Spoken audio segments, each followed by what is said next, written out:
বাণিজ্যিক কার্যক্রম বাংলাদেশ বেতার রাজশাহী। এখন শোনাব স্থানীয় বাংলা সংবাদ। আসসালামু আলাইকুম। বাংলাদেশ বেতার রাজশাহী স্থানীয় সংবাদ পড়ছি মোহাম্মদ শহীদুল হক সোহেল। রাজশাহীর পুঠিয়া উপজেলায় জনপ্রশাসন সংস্কার কমিশনের মতবিনিময় সভা অনুষ্ঠিত হয়েছে। গতকাল রাজবাড়ী মাঠে উপজেলা পর্যায়ের সরকারি বেসরকারি কর্মকর্তা কর্মচারীদের নিয়ে এ সভা অনুষ্ঠিত হয়। সভায় জনপ্রশাসন সংস্কার কমিশনের কমিশন প্রধান আব্দুল মুঈদ চৌধুরী অংশগ্রহণকারীদের উদ্দেশ্যে বলেন, এটা কোনো রাজনৈতিক সমাবেশ না, জনগণের কথা শোনার জন্য এখানে আসা হয়েছে। জনপ্রশাসন সংস্কার সম্পর্কিত জনগণের প্রস্তাবিত সুপারিশগুলোর উপর ভিত্তি করে সরকারের কাছে প্রতিবেদন পেশ করা হবে। এই কমিশনের উদ্দেশ্য হল সরাসরি মাঠ পর্যায় থেকে জনপ্রশাসনের অংশীজনদের মতামত নেওয়া। জনপ্রশাসন সংস্কারে সভায় অংশগ্রহণকারীরা সমবায়ীদের মাঝে সহজ শর্তে ঋণ প্রদান, স্বচ্ছ টেন্ডার প্রক্রিয়ার মাধ্যমে সরকারি পুকুর লিজ দেওয়া, আম সংরক্ষণাগার প্রতিষ্ঠা, এনটিআরসির মাধ্যমে অধ্যক্ষ ও উপাধ্যক্ষ নিয়োগ সহ বিভিন্ন প্রস্তাব উত্থাপন করা হয়। সভায় কমিশনের সদস্য এবং জনপ্রশাসন মন্ত্রণালয়ের সিনিয়র সচিব ড মোহাম্মদ মোখলেসুর রহমান, ড সৈয়দা শাহিনা সোবহান এবং ছাত্র প্রতিনিধি মেহেদী হাসান, রাজশাহী বিভাগীয় কমিশনার ড দেওয়ান মোহাম্মদ হুমায়ুন কবির, জেলা প্রশাসক আফিয়া আক্তার উপস্থিতি ছিলেন। রাজশাহীর তানোরে স্বামী স্ত্রী মিলে কাজ করি, সুখী সফল পরিবার গড়ি প্রতিপাদ্যে ১৬ দিনব্যাপী নারী নির্যাতন প্রতিরোধে প্রচার অভিযান শীর্ষক আলোচনা সভা অনুষ্ঠিত হয়েছে। গতকাল উপজেলা সরঞ্জায় বালিকা উচ্চ বিদ্যালয়ে ওয়ার্ল্ড ভিশন তানোর এপি এর উদ্যোগে আয়োজিত সভায় সভাপতিত্ব করেন world vision Bangladesh Rajshahi SU এর সিনিয়র ম্যানেজার লোটাস চিসিম। অপরদিকে সরঞ্জায় পিএফএ লক্ষিত ইউপিজি উপকারভোগীদের নিয়ে বসতবাড়ির আঙ্গিনায় সবজি চাষ প্রশিক্ষণ দেন উপসহকারী কৃষি কর্মকর্তা একিন আলী।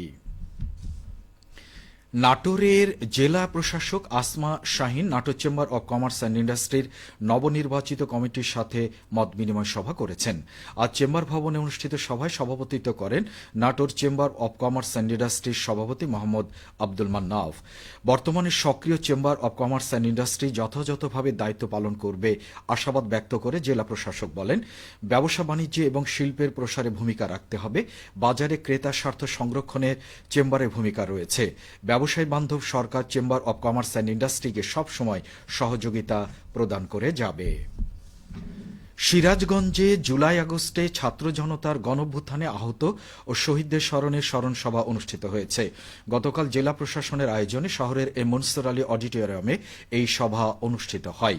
সভায় জেলা প্রশাসক মোহাম্মদ নজরুল ইসলামের সভাপতিত্বে বক্তব্য রাখেন police super Mohammad Faruk Hossain, lieutenant colonel Nahid Al Amin, জেলা বিএনপির সভাপতি রুমানা মাহমুদ, জেলা জামায়াতের সাধারণ সম্পাদক জাহিদ হোসেন, ছাত্র সমন্বয়ক জুবাইর ইশান ও মুনতাসির মেহেদী।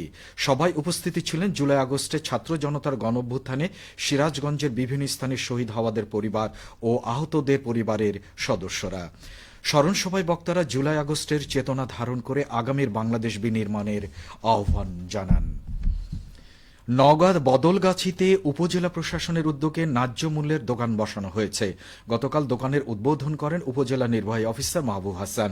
সংশ্লিষ্টরা বলেন, বাজার দর নিয়ন্ত্রণ ও নাগরিক সুবিধা বাড়াতে এই দোকান বসানো হয়েছে।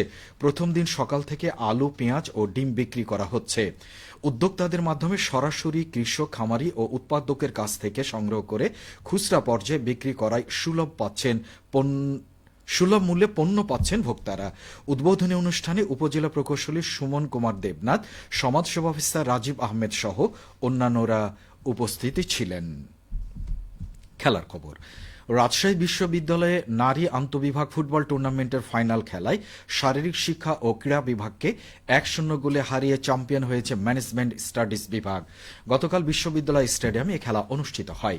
খেলায় ম্যানেজমেন্ট স্টাডিজ বিভাগের হয়ে একমাত্র গোল করেন জাতীয় ফুটবল দলের খেলোয়াড় নার্গিস খাতুন। খেলা শেষে পুরস্কার বিতরণ করেন রাবি উপাচার্য শিক্ষা ড ফরিদ উদ্দিন খান ও ছাত্র উপদেষ্টা ড আমিরুল ইসলাম। এদিকে নওগাঁ স্টেডিয়ামে গতকাল শহীদ জিয়াউর রহমান স্মৃতি আন্তঃ পৌর ওয়ার্ল্ড ফুটবল টুর্নামেন্টে কোয়ার্টার ফাইনালে 4-0 গোলে 2 নম্বর ওয়ার্ডকে হারিয়েছে 7 নম্বর ওয়ার্ড ফুটবল দল। আজ প্রথম সেমিফাইনালে খেলায় মুখোমুখি হবে নওগাঁ পৌরসভার 1 নম্বর ও 5 নম্বর ওয়ার্ড ফুটবল দল। অপরদিকে নওগাঁর নিয়ামতপুরে উপজেলা প্রশাসন ও থানা পুলিশ একাদশের মধ্যে প্রীতি ক্রিকেট ম্যাচ অনুষ্ঠিত হয়েছে। উপজেলা প্রশাসনের আয়োজনে গতকাল নিয়ামতপুর সরকারি বহুমুখী মডেল উচ্চ বিদ্যালয় মাঠে এই খেলা অনুষ্ঠিত হয়। টসে জয়লাভ করে থানা পুলিশ একাদশ ব্যাটিং করে 12 ওভারে 10 উইকেটে 77 রান সংগ্রহ করে। পরে ব্যাট করতে নেমে 5 উইকেট হাতে রেখে জয় তুলে নেয় উপজেলা প্রশাসন একাদশ। খেলা শেষে অংশগ্রহণকারীদের হাতে পুরস্কার তুলে দেন উপজেলা নির্বাহী কর্মকর্তা ইমতিয়াজ মোরশেদ।